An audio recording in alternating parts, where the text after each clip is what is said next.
Hello students, अभी जो हमारा लेक्चर 3 है जिसमें मैं बता रही हूँ कॉमन बेस कॉन्फ़िगरेशन के बारे में। कॉमन बेस मतलब base terminal is taken as common for input and output of the transistor. अब हम इसमें देखते हैं कि बेस टर्मिनल को हमने कॉमन कर दिया, हमारे पास इनपुट सर्किट है, आउटपुट सर्किट है।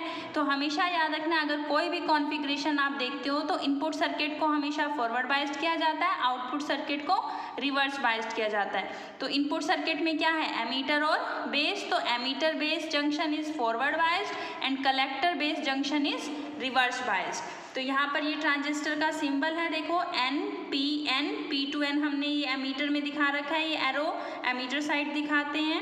अब यहाँ पर इधर फॉरवर्ड बायसिंग करेंगे, इधर रिवर्स बायसिंग। तो N को किससे कनेक्ट करेंगे, बैटरी के नेगेटिव टर्मिनल साइड से, और इधर हमें रिवर्स बायसिंग देनी है तो N को किससे कनेक्ट करेंगे, बैटरी के पॉजिटिव टर्मिनल से। आउटपुट जो है हमेशा लोड रेजिस्टेंस के अक्रॉस लगाते हैं, तो इसीलिए हमने यहाँ पे लोड रेजिस्टेंस लगाया हुआ है। जो एमीटर करंट है उसकी डायरेक्शन कहाँ होगी, इधर नेगेटिव के अंदर आती हुई, और कलेक्टर करंट की डायरेक्शन होगी पॉजिटिव से बाहर जाती हुई। अब हम इसके अंदर गेन दिखाना चाहें तो गेन जो होता है कॉमन बेस कॉन्फ़िगरेशन में हम अल्फा से दिखाते हैं। अल्फा होता है करंट गेन और current amplification factor. Common base में हम इसे अल्फा से डिनोट करते हैं, और अगर हम कॉमन एमीटर कॉन्फ़िगरेशन की बात करेंगे तो इसे हम बीटा से डिनोट करते हैं। अब गेन हमें पता है, जब करंट गेन की बात करेंगे तो गेन क्या होता है, आउटपुट डिवाइड बाय इनपुट, मतलब output current divide by input current. तो यहाँ पे क्या हो जाएगा, IC divide by IE by keeping this collector base voltage is constant. तो यहाँ पर जो गेन है AC करंट गेन और DC current gain. AC current gain की जब हम बात करते हैं तो वेरिएशन की बात करते हैं, मतलब change in collector current divide by change in emitter current by keeping VCB constant voltage, this is constant. Alpha DC मतलब DC करंट गेन की बात करते हैं तो IC divide by IE VCB is constant. इसको अगर यहाँ से देखें तो IC किसके इक्वल हो जाएगा, अल्फा IE। मतलब एक्चुअली हमने यहाँ से इधर से देखा है IC इसके इक्वल होता है, लेकिन ये डायरेक्ट फॉर्मूला हम ऐसे नहीं लिख सकते क्योंकि इसके साथ साथ कुछ लीकेज करंट भी प्रेजेंट होता है। तो इस फॉर्मूले को हम इस तरह से लिखते हैं, IC is equal to alpha IE plus में I लीकेज। अब लीकेज करंट किस वजह से होता है वो हम दिखा रहे हैं, क्योंकि हमने यहाँ कहा कि हमने वोल्टेज अप्लाई की VEB। जब वोल्टेज अप्लाई की तो हमारे पास यहाँ पर क्या है, एमीटर करंट है। तो एमीटर करंट है, साथ साथ बेस करंट भी है और कलेक्टर करंट भी है। बेस करंट जो है वो किसकी वजह से, due to electron hole recombination, और साथ ही साथ जो आउटपुट सर्किट है वो क्या है, रिवर्स बायस्ड है। तो रिवर्स बायस्ड में कुछ करंट होगा due to minority charge carrier. तो ये जो करंट है ये किस में आते हैं, लीकेज करंट में। तो IC जो है वो किसके इक्वल होगा, अल्फा IE प्लस में I लीकेज। अब देखो यहाँ पे यही लिखा हुआ है, जब हम एक्सप्रेशन फॉर कलेक्टर करंट निकालना चाहते हैं कि when emitter current flows there is always some small amount of base current due to electron hole recombination, की कुछ बेस करंट होगा और साथ ही साथ collector base junction reverse biased है।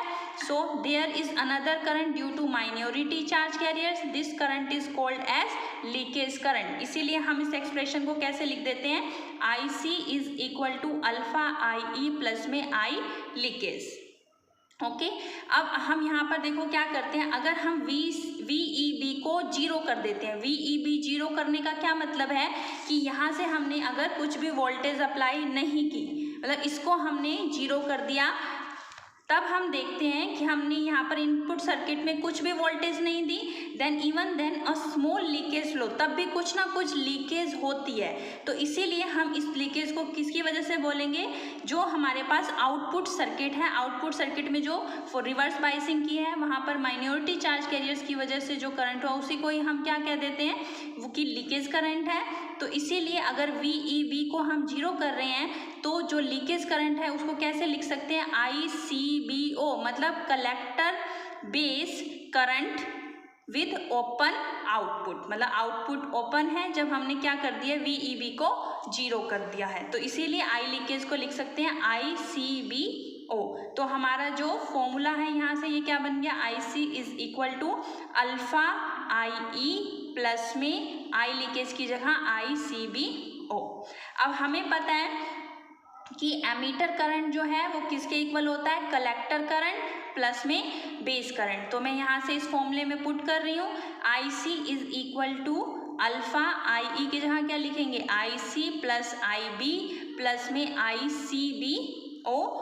आई सी इधर ले गए, इसको क्या हो जाएगा माइनस अल्फा आई सी, तो आई सी ये कॉमन हो जाएगा, 1 minus alpha alpha I B plus में आई सी बी ओ।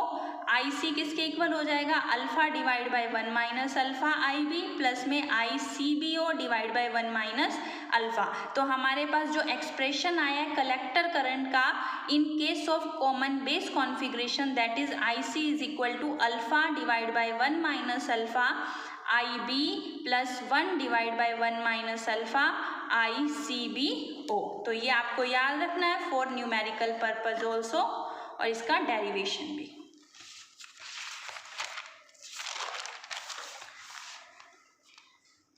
अभी देखो इसके अभी हमने कॉमन बेस कॉन्फ़िगरेशन करी है, तो मैं साथ साथ बुक में इसके कुछ फीचर्स बताए हुए हैं कॉमन बेस कॉन्फ़िगरेशन की, इनको पढ़ना चाहूँगी। तो सबसे पहले है features of common base configuration का फर्स्ट पॉइंट। क्या फीचर्स हैं, इन this configuration voltage gain is high, कि जब हम कॉमन बेस कॉन्फ़िगरेशन की बात करते हैं तो इसका गेन हाई होता है, बट जो करंट गेन है वो क्या होता है, लेस देन यूनिटी, 1 से भी कम होता है। इनपुट रेजिस्टेंस इसका कम होता है, मतलब अगर हम स्मॉल वैल्यू भी अप्लाई करेंगे VEB की, मतलब जो इनपुट सर्किट में हमने वोल्टेज अप्लाई किया उसकी स्मॉल वैल्यू से भी लार्ज करंट फ्लो कर जाता है, मतलब एमीटर करंट लार्ज होता है। It means input resistance is low.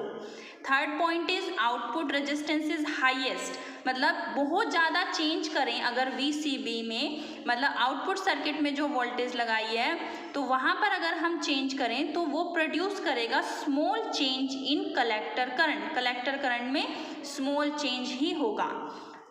Next point is input resistance, हमें पता ही इनपुट रेजिस्टेंस को अगर लिखें आई, हमें पता है ओम्स लॉ के according V is equal to I R होता है, तो R किसके इक्वल होगा, V ओवर I। तो इनपुट रेजिस्टेंस की बात करें तो इनपुट सर्किट में जो हमारे पास वोल्टेज है दैट इज डेल्टा, ये चेंज दिखाया हुआ है, delta VEB divide by delta IE by keeping VCB constant. Output resistance दिखाएंगे तो इसके अंदर क्या हो जाएगा, change in collector base voltage divide by change in collector current by keeping, यहाँ पर देखो एमीटर करंट कांस्टेंट रखा हुआ है, यहाँ पर वोल्टेज कांस्टेंट रखी हुई है। 6 पॉइंट है emitter current gets increased with a small increase in emitter base voltage under collector base condition constant. Emitter current जो है does not depend on collector voltage पर डिपेंड नहीं करता। ये जो कॉन्फ़िगरेशन है गुड स्टेबिलिटी देती है against increase in temperature. 9 point this common base configuration is used for high frequency applications के लिए इसको यूज किया जाता है। 10th point is this configuration also used for impedance matching, तो आप इनको पढ़ लेना।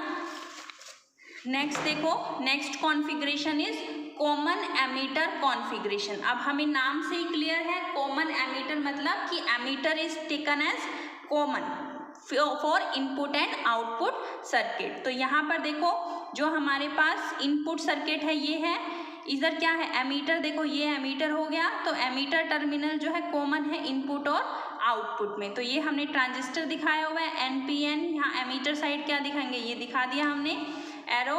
यहाँ पर हम इसे फॉरवर्ड बाइसिंग कर रहे हैं, तो P को किससे कनेक्ट करेंगे, बैटरी के पॉजिटिव से, ये हो गया नेगेटिव। यहाँ पर हमें रिवर्स बाइसिंग देनी है तो N को किससे करेंगे, बैटरी के पॉजिटिव से, लोड रेजिस्टेंस, और ये यहाँ से क्या लेंगे, आउटपुट। हमेशा यही करेंगे, जो हमारा इनपुट सर्किट है उसको फॉरवर्ड बाइस्ड करेंगे और जो आउटपुट सर्किट है उसको रिवर्स बाइस्ड। तो इनपुट सर्किट में क्या है, एमीटर और बेस, तो एमीटर और बेस जंक्शन को हम फॉरवर्ड बाइस्ड करेंगे और कलेक्टर और एमीटर जंक्शन को हम रिवर्स बाइस्ड करेंगे। इधर इनपुट करंट कौन सा है हमारे पास, देखो इनपुट करंट है यहाँ पर बेस और आउटपुट करंट कौन सा है, IC। ये डायरेक्शन दिखाएंगे, पॉजिटिव से नेगेटिव की तरफ होती है IC, और यहाँ से पॉजिटिव से बाहर जाती हुई IB। ठीक है, अभी हम देखते हैं क्या है कि अगर हम बेस करंट को इंक्रीज कर दें with VBE increasing keeping VCE constant, हम क्या कर रहे हैं, हम देखते हैं कि अगर हम इसको इंक्रीज कर रहे हैं तो साथ साथ बेस करंट भी इंक्रीज हो रहा है अगर हम इसको क्या रखते हैं कांस्टेंट। ठीक है, अगर हम IB को कांस्टेंट रख देते हैं, VCE को वेरी करते हैं, देन IC इंक्रीज करता है 1 वोल्ट तक and becomes constant thereafter. क्या कहना चाह रहा है? पहले तो बता रहा है अगर हम कॉमन एमीटर कॉन्फ़िगरेशन की बात करें, हमने इसको क्या किया, चेंज करना शुरू किया। अगर हम इसको इंक्रीज करते हैं तो बेस करंट इंक्रीज होता है, आप इसको क्या कर रहे हैं, फिक्स कर रहे हैं। अब अगर हम इसको इंक्रीज कर रहे हैं तो हम देखते हैं कलेक्टर करंट इंक्रीज हो रहा है। अगर हम इसको कांस्टेंट कर देते हैं, IB को क्या कर दिया हमने, कांस्टेंट, इसको चेंज करने से कलेक्टर करंट भी चेंज हो रहा है, इंक्रीज हो रहा है, बट कब तक, अप टू जब तक हम ये वोल्टेज कितनी अप्लाई ना कर दे, 1 वोल्ट। तो 1 वोल्ट तक यहाँ पर वेरिएशन होता है, IC में इंक्रीज करता है, उसके बाद ये कांस्टेंट हो जाता है। तो वो वोल्टेज जो है VCE की जहाँ तक IC में चेंज हो रहा है उस वोल्टेज को बोलते हैं हम नी वोल्टेज। तो द वैल्यू ऑफ VCE मतलब वैल्यू ऑफ VCE, वो वैल्यू कलेक्टर एमीटर वोल्टेज की up to which collector current IC changes with VCE, जहाँ पे कलेक्टर करंट जो है VCE के साथ चेंज हो रहा है उसको बोलते हैं हम नी वोल्टेज। अभी हमने बात की थी कि कॉमन एमीटर कॉन्फ़िगरेशन में जो करंट है उसको बीटा से डिनोट करते हैं, तो current amplification factor is beta. तो बीटा AC किसके इक्वल हो जाएगा, चेंज इन आउटपुट करंट मतलब IC divide by change in IB bye keeping VCE constant. और DC करंट गेन की बात करेंगे तो IC divide bye IB bye keeping VCE constant. इसमें भी एक्सप्रेशन निकालेंगे फॉर कलेक्टर करंट, ये सेम वैसे ही है जो पहले हमने कॉमन बेस में किया था, IC is equal to alpha IE plus I leakage. तो ये हमने एक्सप्रेशन यहाँ तक निकाल ही लिया था, IC is equal to alpha divide by 1 minus alpha IB plus 1 divide by 1 minus alpha ICBO। इसी के अंदर दिखा रहे हैं हम, कैसे इसे दिखाएंगे यहाँ से, अगर हम IB को 0 कर दें मतलब बेस सर्किट को ओपन कर दें, then collector emitter circuit with base open is ICEO। मतलब ICEO क्या है, collector emitter current with output open. वहाँ कॉमन बेस में हमने कलेक्टर बेस करंट लिया था विद आउटपुट ओपन, जब हमने IE को 0 किया था, यहाँ IB 0 कर रहे हैं क्योंकि इनपुट सर्किट में करंट कितना है, IB। तो IB को 0 करेंगे तो इसको किससे डिनोट करते हैं, ICEO से। तो यहाँ पे रख देते हैं जो करंट है वो IC की जगह क्या लिख दो, ICEO। IB को क्या रख दिया, 0, तो ये टर्म पूरी 0 हो जाएगी।